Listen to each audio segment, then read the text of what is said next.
নমস্কার বন্ধুরা, আমি মৌমি।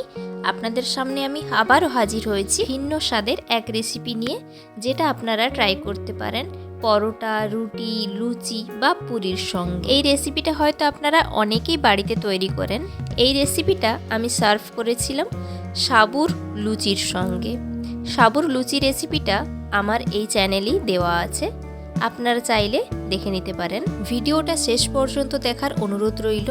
আর যদি এই রেসিপিটা ভালো লাগে তাহলে অবশ্যই লাইক এবং সাবস্ক্রাইব করবেন। আমি কিভাবে এই রেসিপিটা তৈরি করি চলুন দেখে নেওয়া যাক।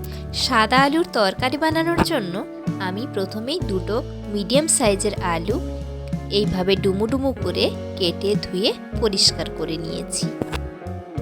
এরপর আমি আলুগুলো সেদ্ধ করে নেব। আলু সেদ্ধ করার জন্য আমি এখানে একটা প্রেসার কুকার নিয়ে নিয়েছি। প্রেসার কুকারে সমস্ত আলু দিয়ে তাতে হাফ টিস্পুন লবণ অ্যাড করেছি এবং হাফ টিস্পুন হলুদ গুঁড়ো অ্যাড করেছি। আলু সেদ্ধ করার জন্য 3 কাপ জল দিয়ে দিলাম। এরপর প্রেসার কুকারের ঢাকনাটি বন্ধ করে গ্যাসের হাই ফ্লেমে প্রেসার কুকারে 3টে সিটি দিয়ে আলু সেদ্ধ করে নেব। এই রেসিপিটা তৈরি করার জন্য আমার সমস্ত প্রয়োজনীয় উপকরণের পরিমাণ এই ভিডিওর ডেসক্রিপশন বক্সে দেওয়া আছে, চাইলে আপনারা চেক করে নিতে পারেন। দেখুন বন্ধুরা, আলু খুব ভালো মতো সেদ্ধ হয়ে গেছে। এরপর আমি গ্যাসের হাই ফ্লেমে একটা কড়া বসিয়ে কড়াটি ভালো করে গরম হয়ে গেলে গ্যাসের ফ্লেম মিডিয়াম করে দেব এবং 2 টিস্পুন থেকে 3 টিস্পুন পরিমাণ সর্ষের তেল দিয়ে দেব। সর্ষের তেলের ওপর কালো জিরে ফোড়ন দেব এবং তার সঙ্গে শুকনো লঙ্কা ও তেজপাতাও ফোড়নে দিয়ে দেবো। এরপর এই ফোড়নের ওপর দিয়ে দেব একটা মিডিয়াম সাইজের টমেটো কুচি। টমেটো কুচি ফোড়নের ওপর ভালো মতো নেড়ে নেব। গ্যাসের ফ্লেমটাকে আমি এই সময় লোতে রাখব।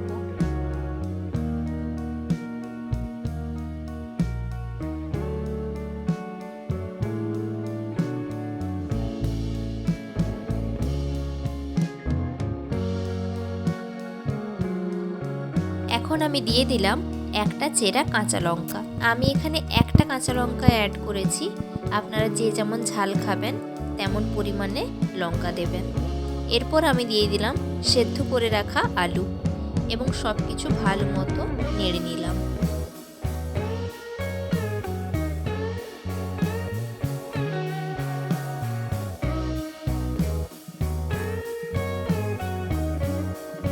যেহেতু সেদ্ধর সময় কম জল দিয়েছিলাম, তাই আমি এখানে আরও 1 কাপ জল দিয়ে দিলাম। আপনারা যেমন রান্নাতে ঝোল রাখবেন ঠিক তেমন পরিমাণ জল এখানে অ্যাড করবেন। এরপর আমি গ্যাসের ফ্লেমটা হাই করে দিলাম। গ্যাসের ফ্লেম হাই করে রান্নাটি আমি 5 থেকে 6 মিনিট হতে দেব।